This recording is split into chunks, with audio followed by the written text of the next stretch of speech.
Hi everyone, this is Kathy Biker from Central Texas Technology Center. This is the review for Chapter 8 and this is sheet number 1. And it starts off with this function and it says what values of x will make the following expression undefined? Well, to be undefined means that the bottom has to be 0. So I need to know what makes 4x plus 1 0. Subtract 1 from both sides and I get 4x is equal to negative 1. Divide by 4 and x is equal to negative 1/4. So for this fraction to be undefined, the denominator has to be 0, which means that x has to be negative 1/4 to make the bottom 0. So x equals negative 1/4 makes this entire fraction above 0. I'm sorry, undefined. All right, the second question says, okay, look back at this fraction again and tell what would make this fraction 0. Well, if we want to know what makes a fraction 0, the top has to be 0. So I'm going to find out what makes the top 0. And I add 7 to both sides, divide by 2, and x equals 7 halves.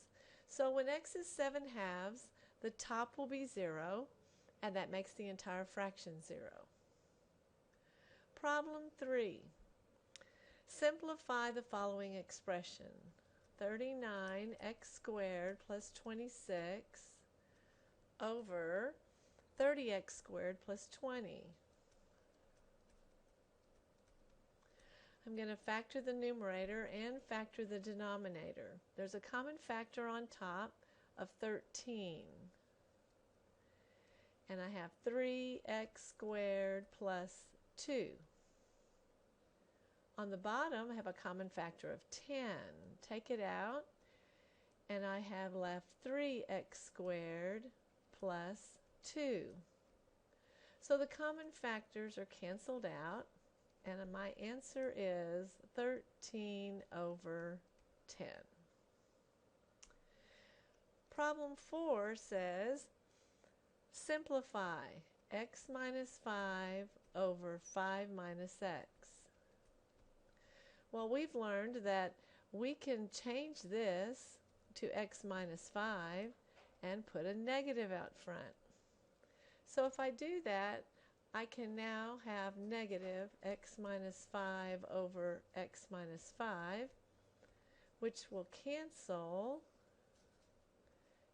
and I end up with negative 1. That is the end of the first sheet, and that's the end of this recording.